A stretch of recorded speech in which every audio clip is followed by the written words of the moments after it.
Welcome to Thursdays at 3 p.m. Eastern Standard Time. My name is Jesse Ott, the host of this podcast, which is all about beverage innovation.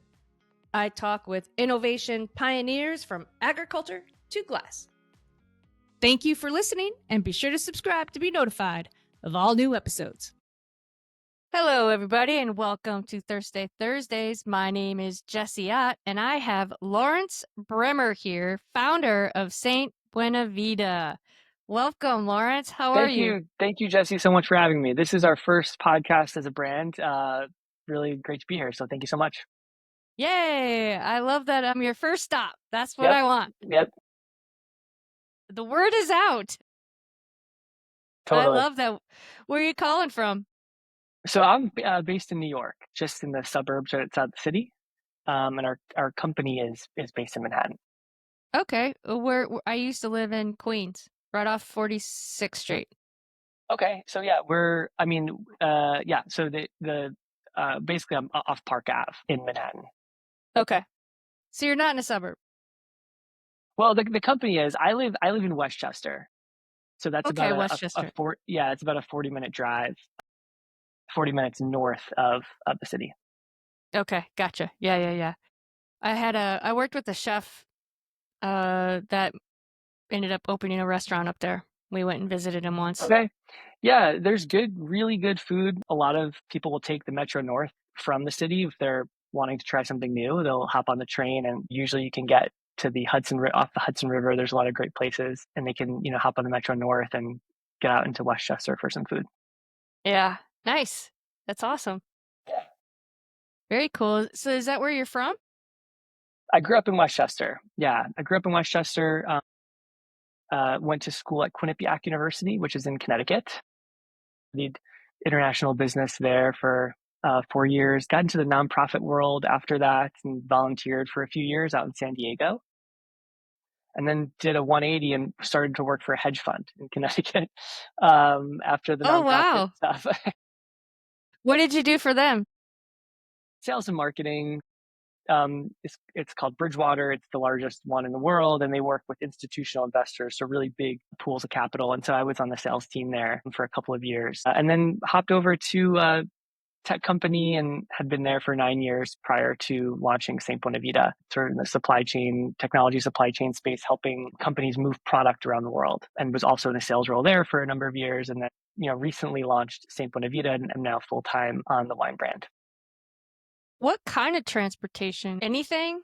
Just like a trucking, shipping company kind of thing? Yeah, the company's called Flexport. They specialize in international transportation, so moving stuff on planes and boats and trains internationally all over the world, from basically every country to basically every country. And I got to work at Flexport during the COVID era supply chain crisis. Yeah, and so, that was great. Good times. Yeah, my palms still get sweaty thinking about it. We were tasked with moving cargo for clients, dollars per container from Asia, and really, really crazy stuff. That was I say the most challenging but most fulfilling, part of my career was working on behalf of clients to find ways to move stuff. It was just so challenging when consumers were buying, sort of the back half of 20, and then certainly into 21 and 22 before that demand for consumer goods really started to taper off. But yeah, I sort of feel like I had a first class seat to global trade and seeing how companies operate. We work with nearly every industry, consumer goods, construction, have toy company, every sort of commodity out there, with the exception of wine. I never actually got the chance to move any beverage, but pretty much saw everything else. Awesome. Well, that's super, super cool. That's a great experience. I was with a broker and with the military, and so trying to get shipments around the world was a real challenge. Trying to get promotions, they just had to start canceling them because they just couldn't get the product to the stores. And so had a huge, obviously COVID had its own impact all around the world, but trying to be in that world during that time was certainly a challenge. Yeah, for sure. Yeah, and I like to think I took a lot of my learnings with me. We The brand, we source wine from Spain. Our glass comes from France. We put everything together and manufacture the product in Germany. We ship to the U.S. So, but despite my experience in the supply chain world, we still had so many issues. And, it was really quite challenging. And I was Yeah. sort of a part of this, going into it where I was like, I got this. I've moved thousands of containers, for hundreds of clients over the past decade. I'll figure out how to do this. And it's turned out to be quite challenging. Well, Despite there's more rules and regulations and, duties and yeah. I'm certainly, learning that now with the especially international world. Yeah. especially in this economic and tariff environment, it's quite tricky. Yeah, and on the wine front, it's, once you dealcoholize a wine, you really have to move quickly to get everything bottled, and we were sort of moving it around, and so you really need to be planful and execute. The trip from Spain to Germany is basically 2 days. You have to dealcoholize it effectively immediately, get it into a tank, get it bottled, and really nothing can go wrong. So I think you can expect in supply chain there will be delays and problems will pop up, but um, when you're moving wine, you really have to be careful. You have Yeah. to move fast and be very planful. Make sure every partner is is ready to go, and make sure that goes well prior to production. So let's talk about the brand. Are you ready? I'm so ready. Okay. So how did you get the idea to start a non-alcoholic wine? Yeah, I was introduced to the category when my wife was pregnant. This was back in 21 when really there were a couple options out there. Like, there's since then, there's been a lot of great wines that have come to market, but a couple of years ago, there really weren't many, at least that I could find. Boisson had recently opened in New York, and so you could sort of, stop into the shop and see what they had on the shelf. But NA wine really was like just kind of getting started. At least that's sort of what I perceived at the time, and kind of looking back on it, what it seems like. And I remember, she was pregnant. I bought her a bottle. I had my bottle of champagne that I was going to drink that night. And I kind of felt bad. I'm opening the champagne. She's having this NA stuff. But then I started to taste. I could see, actually I'm having a very wine-like experience right now, even though what's in my glass doesn't have alcohol. And just got interested and started testing and trying, and was surprised many times at some of the good quality out there, and disappointed, I think, often as well, right? With some of Mhm.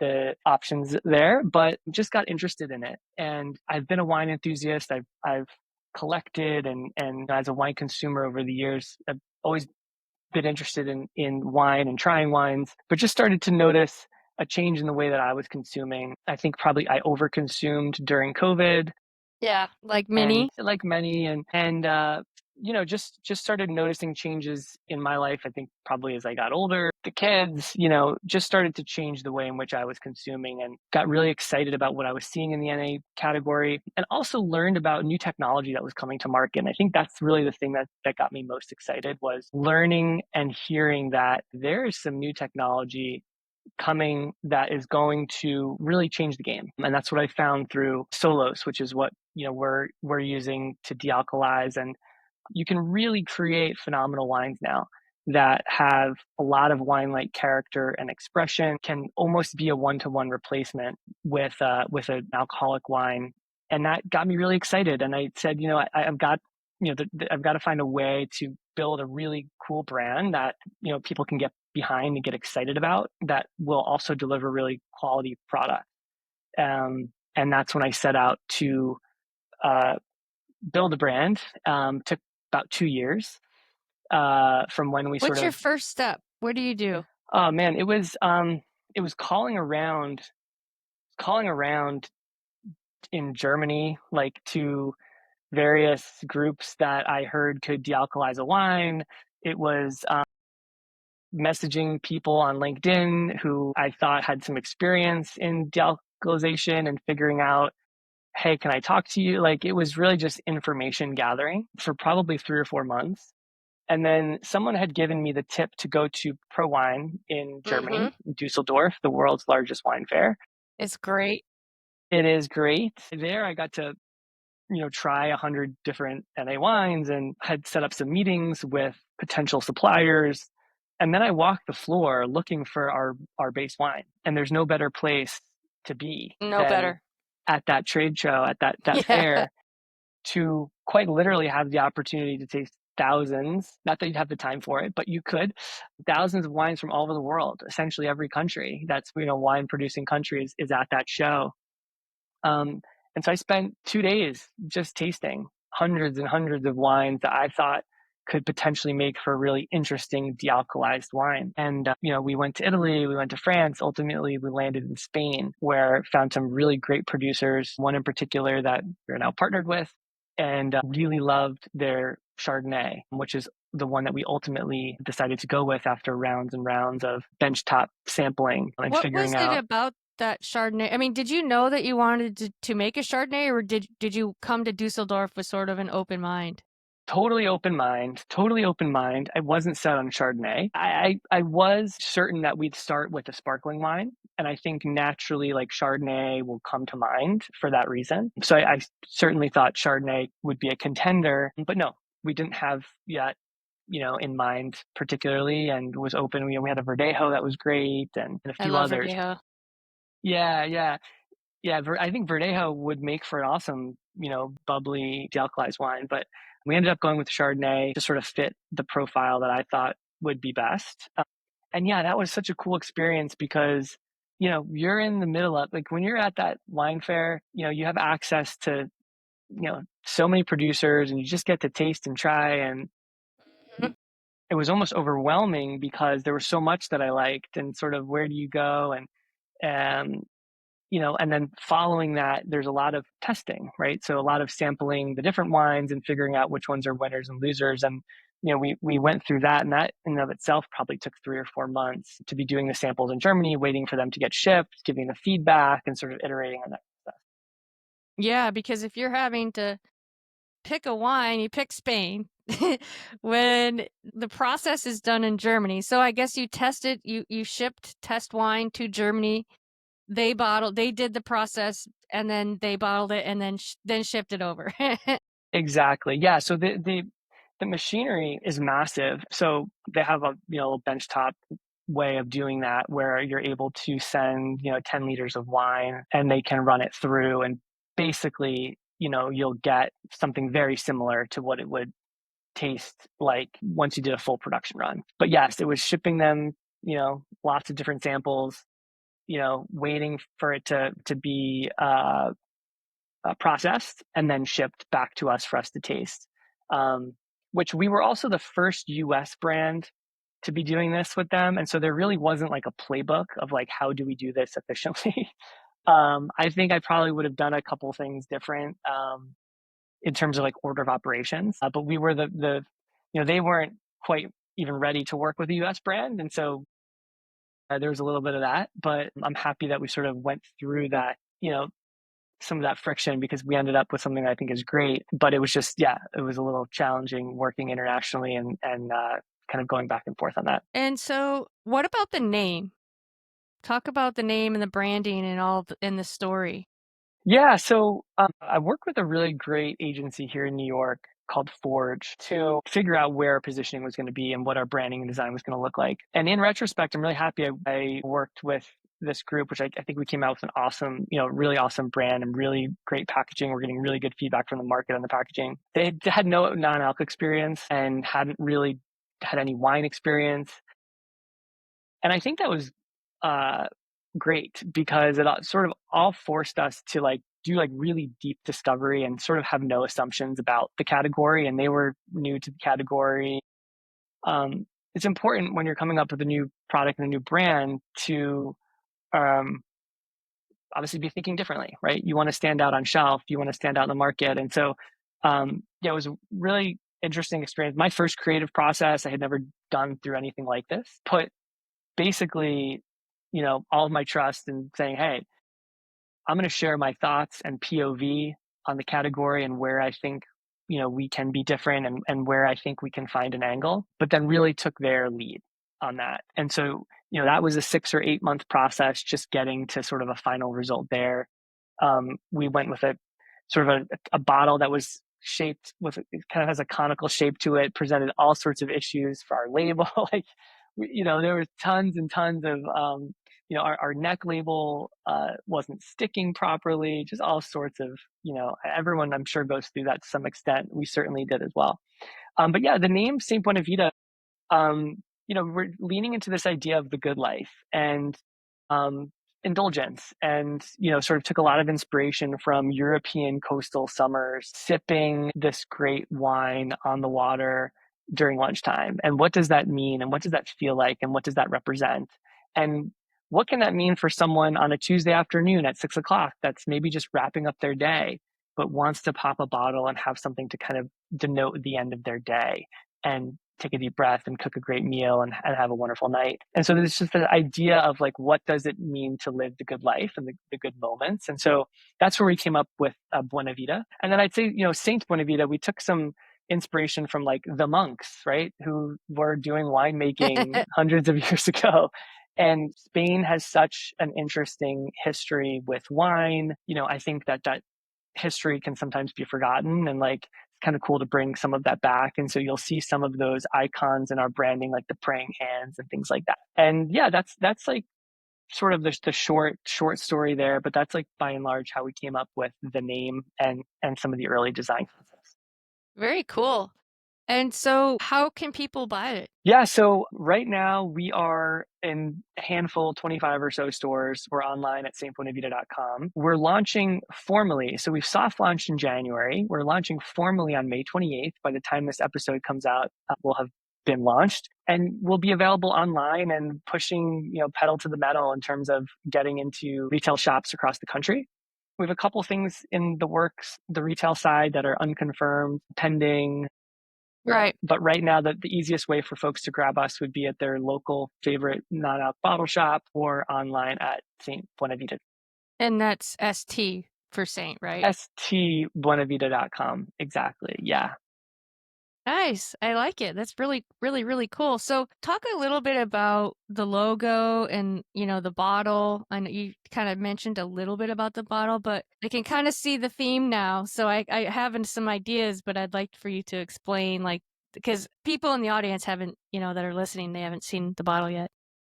Yeah. So we went with a sort of a sleek kind of, a little bit untraditional in terms of sparkling. Actually, even from a bottling perspective, a lot of the bottlers that we had started to connect with initially, their equipment could essentially only fill like a very standard traditional sparkling bottle. And so we even had a couple issues where like, and this is like pretty standard, like it's not that crazy, had some issues where we couldn't work with particular bottlers because the bottle wouldn't fit the line. But this is, it's a sort of a sleek, dark colored bottle. Yeah. It has a little bit of a conical shape to it on the front here, but otherwise, it's just nice and easy to hold. It's on the lighter side, so we didn't want to go too heavy with the glass material. I think just from an environmental sustainability standpoint, we wanted to opt. It's already glass already, isn't the greatest, but we wanted to opt for something on the lighter side and have a dark bottle that, sort of sits really well on shelf and kind of looks like the more traditional champagne bottle that you'd see. Um, yeah, so that's sort of how we ended up with that.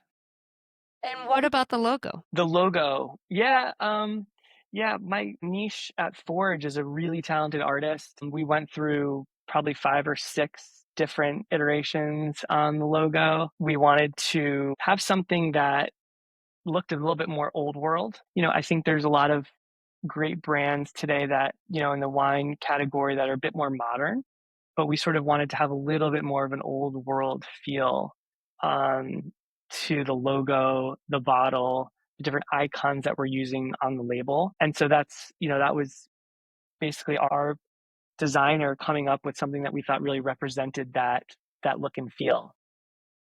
Nice. Well, should we try it? Let's do it. One more thing. What is the price? Yeah, so the retail price is $32. Yeah, the retail price is 32 $32. And are you looking to expand to other varietals? Definitely. We started with the Chardonnay.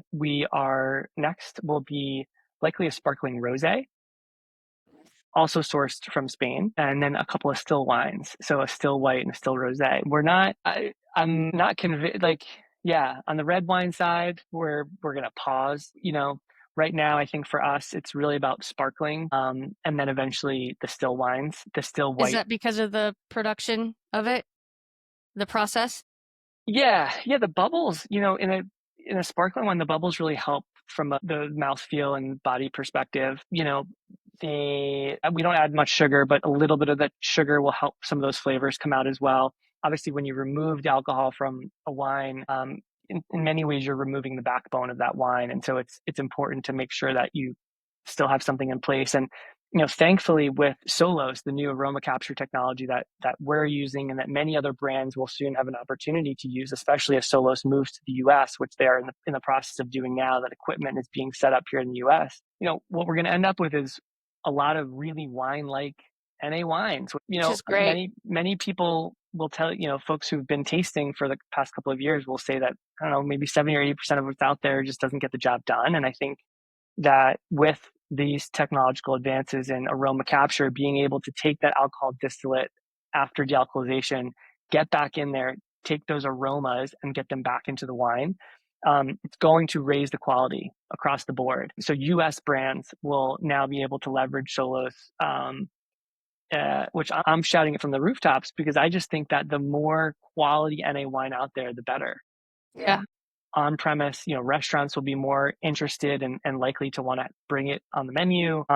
It's a good thing to have more quality options out there. And so a big believer in the technology, and I want to share that with anyone who will listen and encourage them to try it, and produce a great NA wine. So can you explain any of the technical parts of it that because okay, so you're picking the wines in Spain, you're putting them in a truck or a container that Big probably tanker. does it keep it cool?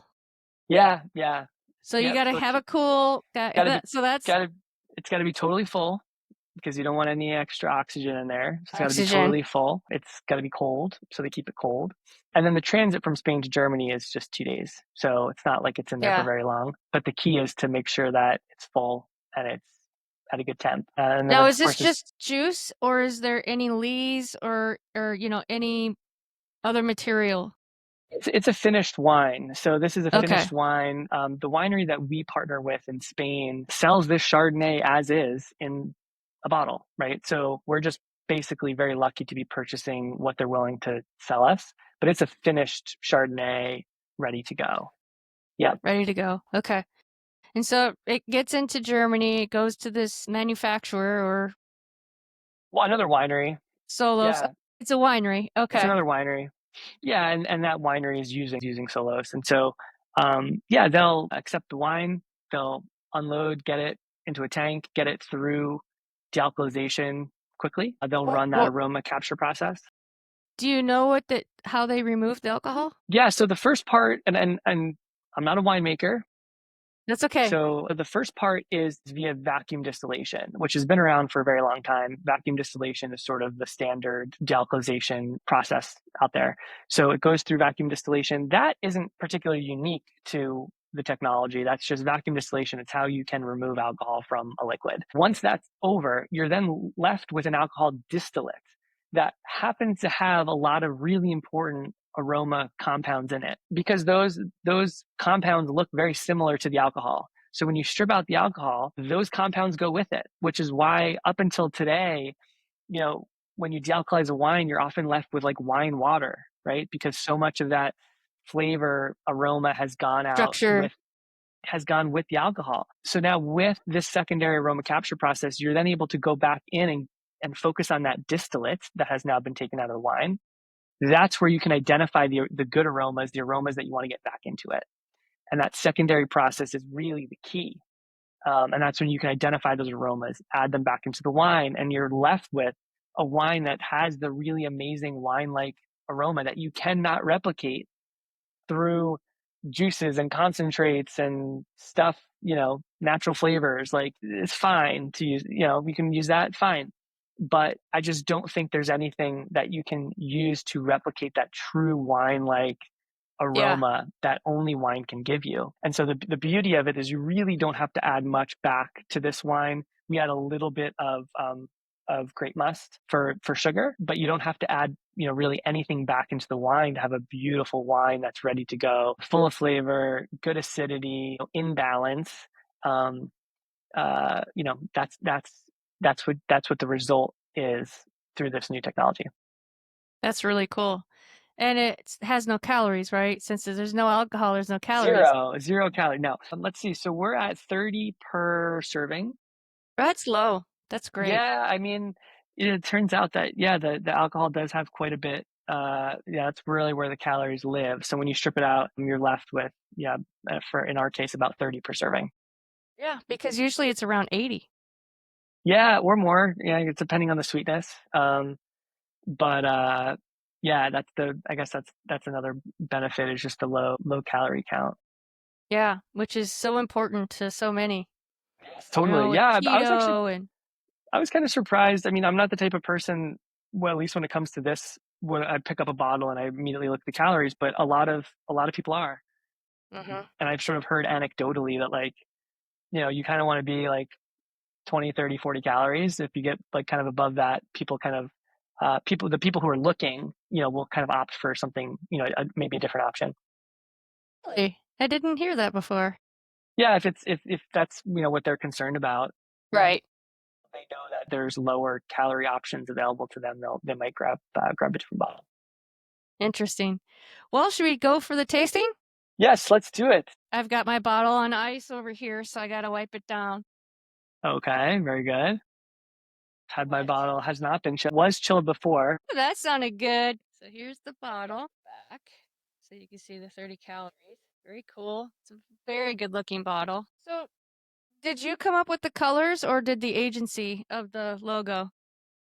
Yeah, I mean, it's totally collaborative. This was like everything else, was a multiple iterations. We sort of landed on this dark green that we really liked. The pink was critical. The pink really just makes everything kind of pop. I think is a little bit more welcoming. Um, and the gold Ooh, bubbles. foil, there you go. Gold foil was something else that we played around with a lot. The thing with the gold foil is you could end up with a bottle that looks like, you know, sometimes, your mom or dad's like favorite bottle of wine, the $8 bottle from the shop, that kind of, doesn't quite give you the look you're looking for. And in our case, I Right. think we ended up with a great looking foil that, kind of elevates the front label. No, it really does. It pops. The gold foil is a good idea. I like it. I like it a lot. And I love the pink, as like the accent color with the little palm tree. That's so fun. The pink, yeah, the pink's important. The pink you'll see in other parts of our branding. We use that quite a bit, contrasted with that dark green color. Another thing is, like, you don't see a lot of green on wine bottles. That's Mm. sort of one of the colors that, like, you do rarely see. And so we sort of saw that as another way to kind of stand out and, use that color, but make sure it was still in a elegant, elevated look and feel. Yeah. I like it. I like the choice of the font too. Sort of that traditional meets modern. Yeah, that's what we're going for. Totally. Like, Yeah. this, we wanted to call back that old world, vibe, but make a drink for a modern drinker who, is appreciating these beverages and wants to see some of that, modern influence as well. Yeah. All right. Well, it smells delicious. Yeah, I get a lot of on the nose. I get, Lemon, honeysuckle, yeah, definitely citrus, a bit of stone fruit. citrus, stone fruit, flowers. Yeah, white flowers. I heard a sommelier friend of mine yesterday called out acacia. Yeah. For me, the color and the nose my brain goes, this is from a warmer climate. I don't know where in Spain this is made, but that's just my guess. I don't know Yep, if it's totally. Yeah, from La Mancha in Spain, definitely warm climate. yeah.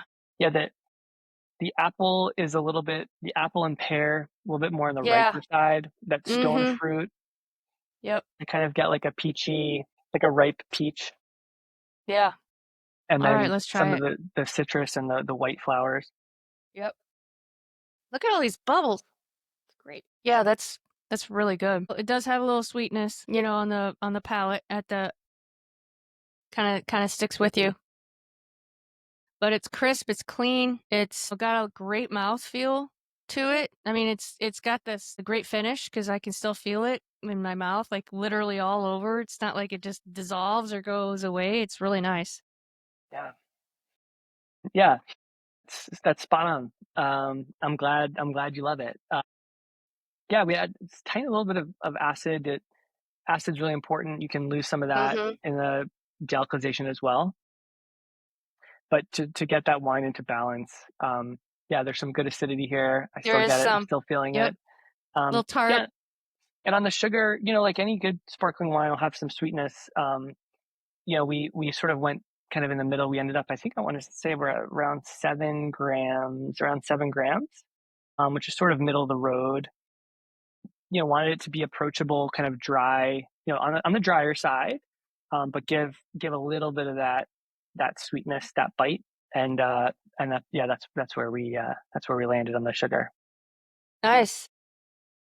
Well, this is an exciting time. I mean, you just quit your big job. That's scary. Yeah, Really it's scary, but yeah, exciting. yeah. I feel like to go all in and really give it full effort required that, and so I'm really excited to be going full time on Saint Buena Vida, getting it out to as many people as possible, and starting to build our distribution and our network, and building a loyal consumer base that can get behind the brand and behind the beverage. And so yeah, I'm really looking forward to our launch, which is happening formally next week. Where are you having your launch at? Well, so for our soft launch, we had a great event in New York, in Manhattan.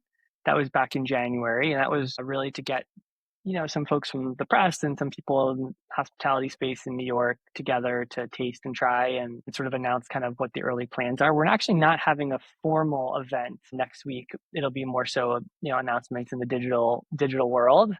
Gotcha. But we are expecting to do some events this summer. We want to get people together here in New York. This is really such a great, I think the NA sparkling wine, especially in the summertime, everyone can get behind that. And so I think, these summer months here in New York, we're going to be looking to have a few events here in the city.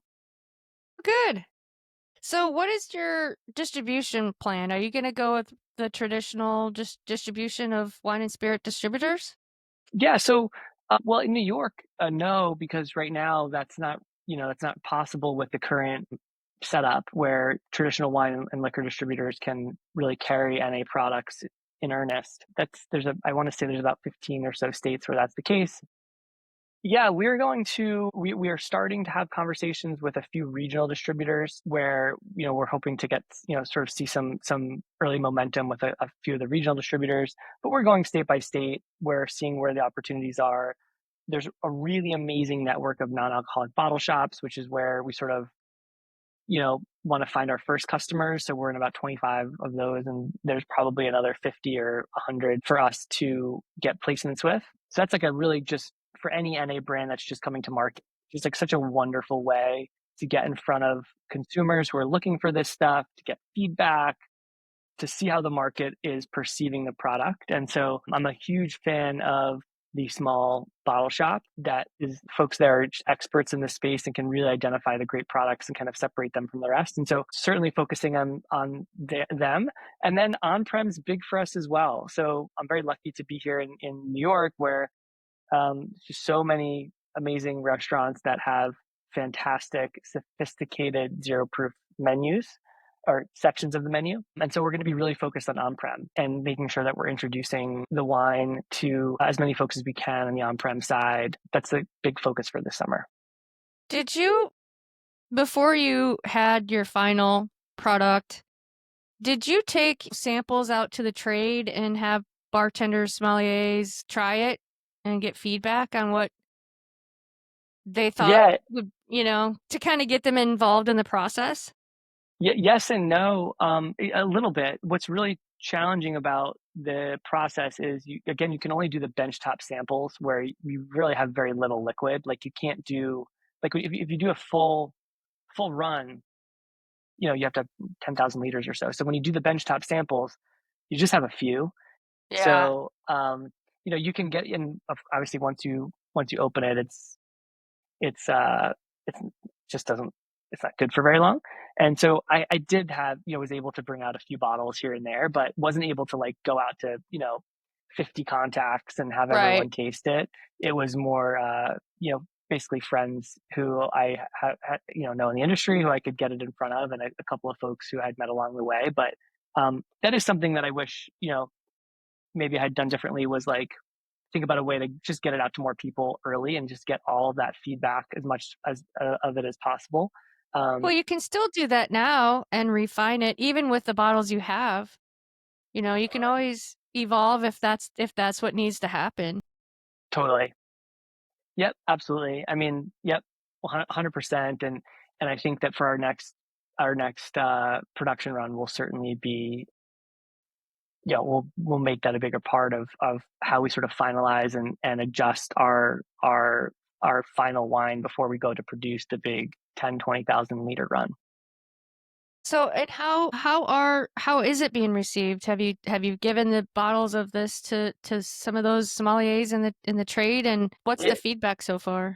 Yeah, it's really been exciting, to be candid. We were a showcase brand at Spirited Away. Spirited Away is one of the leading non-alc bottle shops here in New York, and we were a showcase brand with them in earlier this year, which basically means we're one of the sort of the featured brands. They've done 60 of these showcases, and St. Buena Vida was the highest selling showcase that they had done. Wow. And yeah, it's tough too, because again, how new the category is. Like a lot of people I'm tasting just don't have a lot of experience, right? Like they're like, yeah, this is good, but what do you compare it against? Like a lot of the Psalms that I'll even meet with, um, they'll have had a handful of NA wines before, right? So there's still so much learning Yeah. for everyone Yeah. that every conversation's a little bit different because of the how new everything is. But like overall, the feedback has been great. We were just at an event about a month ago where it's very high traffic, very busy. People were grabbing glasses off the table as we were sampling. And most of the time, we didn't have enough time to tell them, hey, by the way, like this thing, this doesn't have alcohol in it. Look, we didn't have any signage or anything that said, hey, non-alcoholic. So people would take it, go off, come back 10 or 15 minutes later with an empty glass, maybe ask for a second, having no idea that this wasn't a glass of champagne or something that they'd assumed it was just a They didn't care. normal. They liked Yeah, it. it's a I'd say the average consumer, if you were to put this in front of them, they wouldn't know that this wasn't an alcoholic wine. And so for the restaurants that are looking for that one-to-one replacement, this certainly solves that for them. It's an elevated sparkling wine that that people who are looking for that glass of bubbly, and they want it to taste like their favorite sparkling wine. It accomplishes that for them. Um, Yeah, definitely. Absolutely. All right. So, is there anything else you want to mention about the brand before we kind of move on to you? no, I think we're excited to get it out there. Like Yeah. we're it's been two years in the making, and I'm just at the sort of the whole first part was really the figuring out production and figuring out how can we make something of quality that can command the price point that we believe it should, that can align with our branding and our positioning. And figuring all of that out was an arduous journey. And now I think, coming into this, I thought, oh, well, the sales that'll figure itself out. But, the sales is going to be just as hard. And, but Harder. I'm harder. Yeah, But I'm but just, the thing that you got is time on your side because you're early and you're high quality within a segment that doesn't have a lot of high quality. So I think that, you know, you're coming in at a good time. I think your price point is good. I interviewed Oceana Wine's owner. You know her? Mm-hmm. Megan. Rachel Martin interviewed Rachel with Oceana Wines, and I think hers we tried a low alcohol, which was the Syrah, and it was really good. But she said that I don't know if it's the same company, but we're gonna do a taste test of her no alcohol Chard against this new technology that she's gonna be doing with the new vintage, and we're gonna taste test it against each other to see the difference in quality. From her Because previous from her vintage. previous vintage. Very cool. But even at the $50 that she sells at, she sells out, but she doesn't have a lot. Yep. Yep. Right. Yeah. I mean, the consumer who's interested in these products are willing to pay for quality because there's I think a lot of folks have been burned over the years just in shelling out 30 or $40 and being disappointed. And so when they do find something that they like, they're willing to buy and spend on that. In some ways, I think that the price point in this category, I mean, certainly reflects quality in a lot of ways, I guess like any wine, but certainly seeing that here in NA as well. Yeah. Yeah. No, that's great. I can't stop drinking it. Awesome. So, switching over to you, do you want to talk about any mentors that kind of helped you? I mean, being new to the industry, I'm sure you had to do a lot of research and reaching out to different industry folks to kind of help you navigate it a little bit. Yeah, and I will say, not coming from industry, I think it has pros and cons, but surprisingly, so many people are willing to help. And once they've sort of validated, like, okay, there's a real plan here, there's some passion here, there's something that Lawrence wants to accomplish this thing. They're Right. really willing to help. I've been working very closely with Taylor Foxman over the past Yeah. 18 months or so as an advisor, and she has been just unbelievably helpful in helping me to navigate the space and understand what's going on and what's worth pursuing. I think in the NA world, there really isn't a playbook yet for new brands. Like there just isn't. It's too new. Yeah, it's too new. And so there really isn't a playbook. And so having her and, being able to bounce ideas off of her each week as we're running into obstacles and, all sorts of problems and pushing through them and on to the next, she's certainly a mentor in that sense. That's great. No, she's And a great so, resource. yeah, so many years of experience. The industry's, it's also changing so quickly that you really have to be able to adapt. Which is funny you say that because it was the same old, same old, same old until like just Yeah. before COVID, really. It's a laggard industry and I can't really say that for it anymore. It's been reinvented by people that are from out of the industry. Yeah, and I certainly don't, I don't have the perspective that all the years of experience and perspective that you have, but even the past 18 months, so many things have changed in the NA world, and there's new brands coming out every week, and there's obviously becoming much more competitive. And so being able to like quickly respond and stay ahead of these things as you're perceiving them happening or about to happen, I think is critical for the success of a small brand. And so just going back to your original question, yeah, being able to talk through those things with Taylor has been critical and has, helped us get to the point where we are today, where we feel really good about our launch, we feel really good about our wine, and now it's a matter of getting it out there. Oh, yeah, absolutely. What about any resources that you use to kind of educate yourself with the industry? Resources. So in this category, one of the key ones that I've been relying on is Dry Atlas. Victoria and Douglas running Dry Atlas. So many amazing resources for new brands, new founders. They're sort of I'm reading Dry Atlas every week. They're bringing up, constantly what's new and current. And there's lots of great newsletters out there. And then, BevNet, going to BevNet live here in New York in a couple of weeks, have been to a couple of their events in the past, and it's obviously much broader beverage, same kind of fundamentals, and following them closely. Those would be kind of the two or three that uh, I'm Yeah. visiting every week. Yeah, those are good resources for sure. What about any major pain points that, you're not really into the full on distribution part quite yet, but is there any major obstacles that you didn't foresee that you overcame that you want to kind of talk about? I'm sure they're coming. I'm sure they're coming. Yeah, with our candidly with now us sort of formally launching in a couple next week and starting to really ramp up those conversations, I'm sure there'll be all sorts of that coming our way. Yeah. I do think it's been a little bit tricky just again because obviously it's great. It's these products are they're under FDA purview, which is its own thing. We don't have to deal with 3-tier nuance. Shipping across state lines is easy. That part has been a breeze. Just being able to get the product out to whoever, whenever, What? same day, like 100%. no questions asked. Just so easy in that sense. But I think where there are, where there's more challenges is the fact that there isn't this already established network and distribution, and that infrastructure doesn't really exist in scale Yeah. today. And so figuring out, well, who are the distributors that haven't found the right products for their portfolio over the past couple of years who are now eager for that? Like, where can I go find them?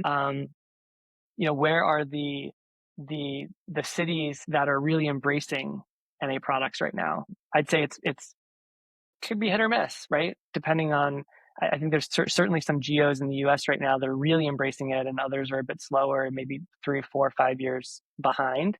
But it's really just spending time thinking about those questions and pursuing them and placing the right bets and investing in those sort of assumptions to make sure that we're planning our 3, 6, 9, 12 months Right. really thoughtfully and growing. So what is your outlook then for saying Buena Vida for the next, 18 months or so? What's the plan?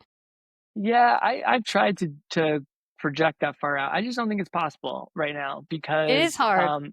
yeah, it's hard. And You don't like want to be even too, spread too wide with not enough volume, and it's a tricky game.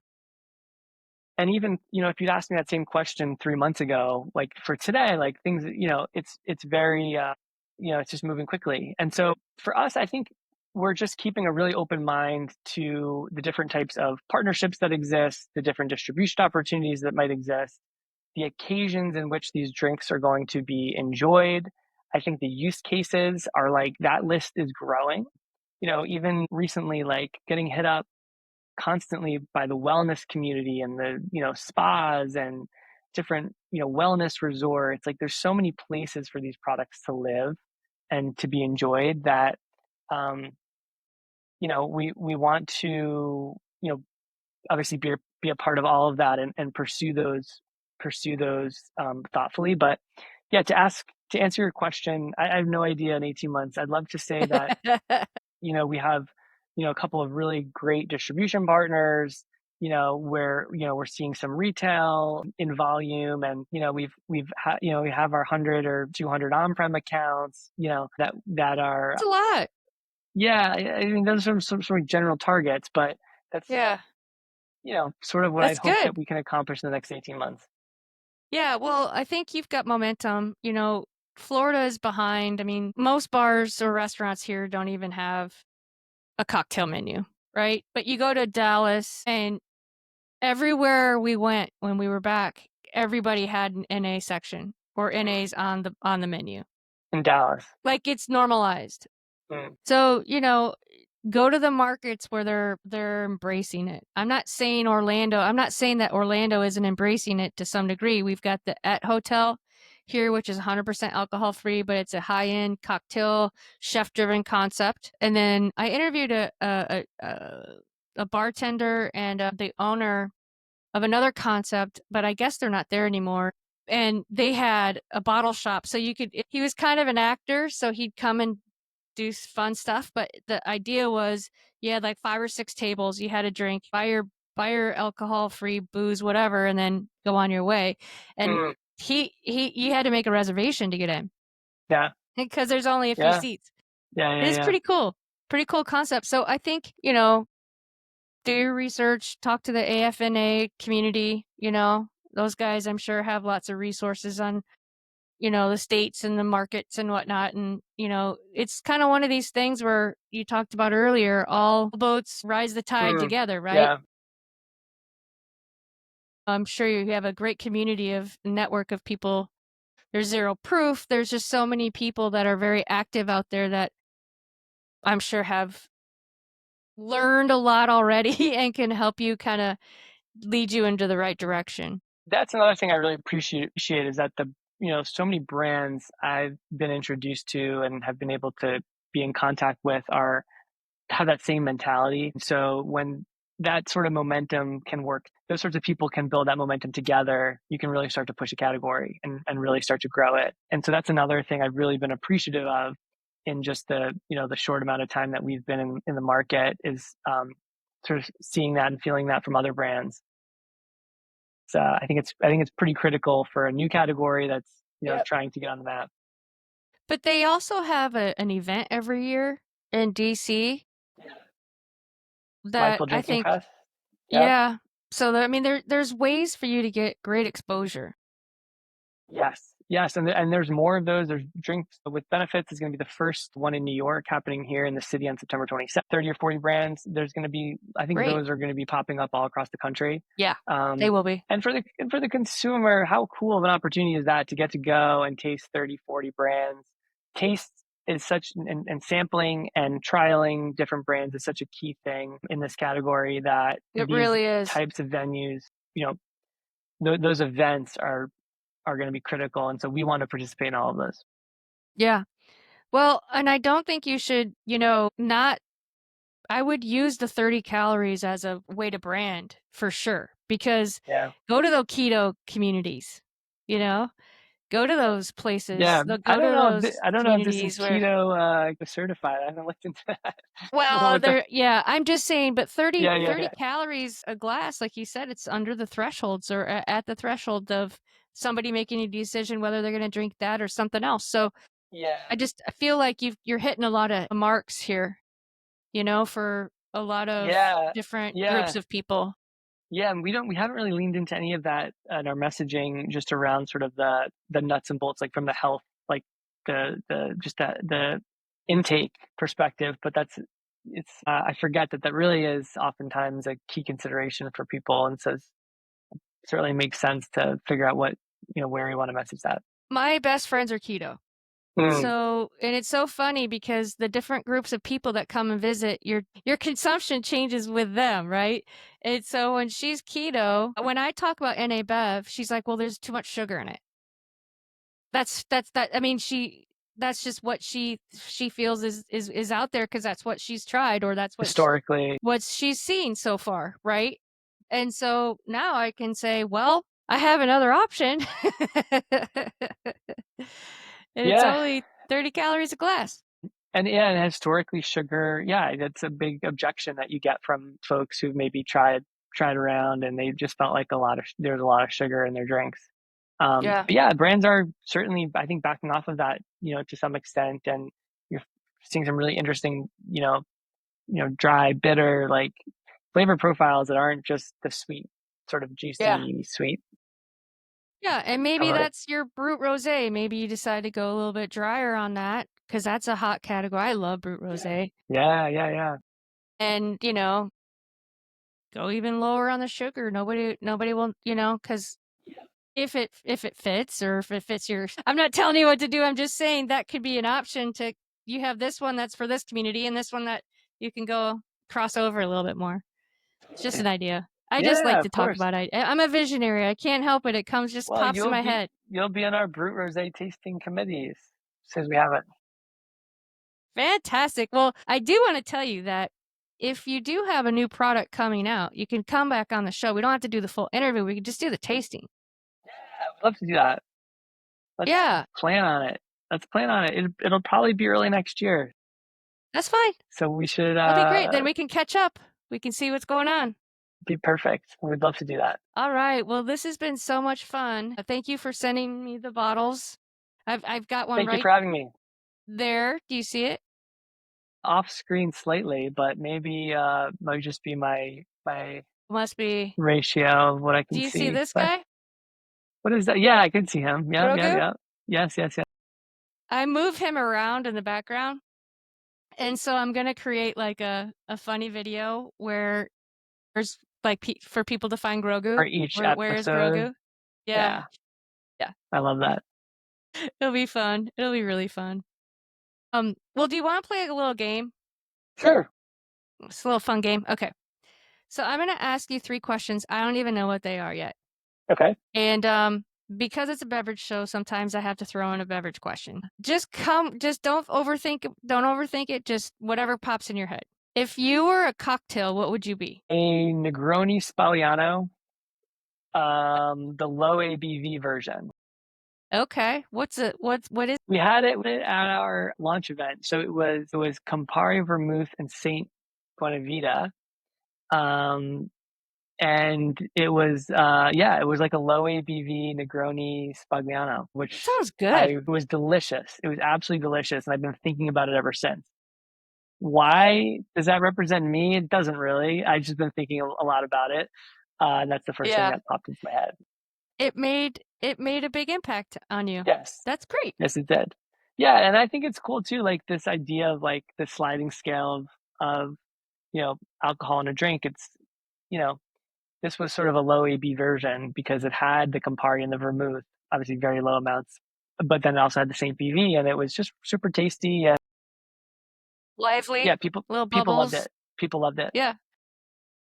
I want to go make one now, but I don't have the low ABV one. So what is it? What's the recipe? Is it just a little bit of Campari? Man, off the top of my head, I don't remember. Don't worry about it. Okay. Yeah. I'll just go bartend my way through it Okay. I'll send you the recipe with that my we mad had for that night. skills. Okay. What's your favorite place to travel? Well, I'd say 2 places. One would be Italy. I have a soft spot for Florence. Been there a couple of times and got engaged there. Love Florence. And then a 90-minute or 2-hour trip from New York would be my favorite. Would be Bermuda, which I've been Okay. to a couple of times. Yeah, people forget that it's on the same latitude as North Carolina, and it's very, at least from where I am here in New York, it's less than a 2-hour flight, if I recall. It's about 2 hours. That's nice. So you Yeah. could go there for a little 3-day weekend and feel like you're, you know, you are in the middle of the ocean. But it's a Right. really nice, You're in the middle of nowhere, little getaway, surrounded by and sharks. yeah, yeah. But it's such a fun little fun little spot. But for a couple of days, Yeah. I think you can only be there for a couple of days. Well, it's probably not very big.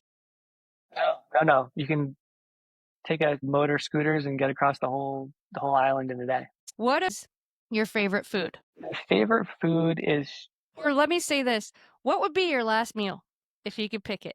last meal. That's a little It more would fun. it would probably be a pretty hearty like a chicken parm with like penne vodka and some bread that I'm like dipping in some like really good olive oil. Probably like that just makes me happy Yeah. every time I have that type of meal. Last meal, yeah, Makes me want pizza.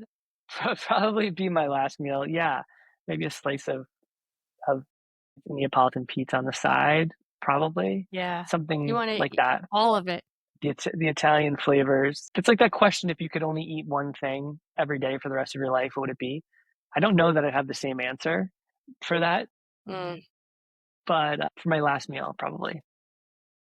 I like that. Italy all the way. We went on 2019 and it was incredible. And I'm gluten intolerant or grain intolerant, like quinoa and some buckwheat and just certain things I can't process. And I didn't have a problem eating anything over there. Yeah, I mean, we did walk 5 to 10 miles a day, but and that helps certainly. But, man, that food is so good. That's what they say, is that you can go over there and it just doesn't hit you the same way it does here. I don't know what the science is, but that's seemingly what. Basic grains, no GMOs. They don't. they don't screw around with the yields and all the things as much as we do here, Yeah. that stuff. That stuff. That stuff. Well, this Uh-huh. has been so much fun. Thank you so much for And thank having me. It was you. a lot of fun. Yeah, good. Good, good, good. And I will let you get back to your day, and best of luck for your launch. Thank If you I so can much. get a little snippet out and send it out, I'll try. That could be kind of fun to Wonderful. wish you luck. Yep. Yeah. Thank you. Thank you. Yeah, Yeah. May 28th, we'll launch in earnest. And, please follow Saint BV and find us online at saintbuenavida.com. Reach out to me at lawrence@saintbuenavida.com. And if you want to connect over email or DM our Instagram, because I'll get it there as well. Awesome. Is that your primary social media site then, the Instagram? Yeah, it is. Right now it is. We'll get on to the, TikTok at some point, I'm sure. But yeah, I don't have as much experience with that. So Instagram feels a Yeah. little more familiar, a little bit more cut and dry. So that's where we're building our early following for now. Yeah, it's a good place. I mean, I just started TikTok a few months ago, and Okay, it's been really a great experience for me. cool. Are you making videos every day? No, I just take snippets of like Yeah. everybody gets a week, and I try to post videos throughout the week. Very cool. And so, I have way too many channels. Don't ask me why I did it. I did them all. But with Adobe Express, I can click them all and just send everything out in one swoop, and then I have to do it on YouTube separately. But Okay, cool. Well, I will be sure to follow you on TikTok, knowing that you're posting there as well. yeah, that'd be great. You can comment and like stuff too if you Yeah, want. I certainly will. I certainly will. All right, well, I'm gonna wave to you goodbye, and best of Thank you. luck. I'm rooting Thanks so for much you. for having me. Thanks so much for having me. You bet. See you soon. Take care. Bye bye. Produced by Fedora J Productions.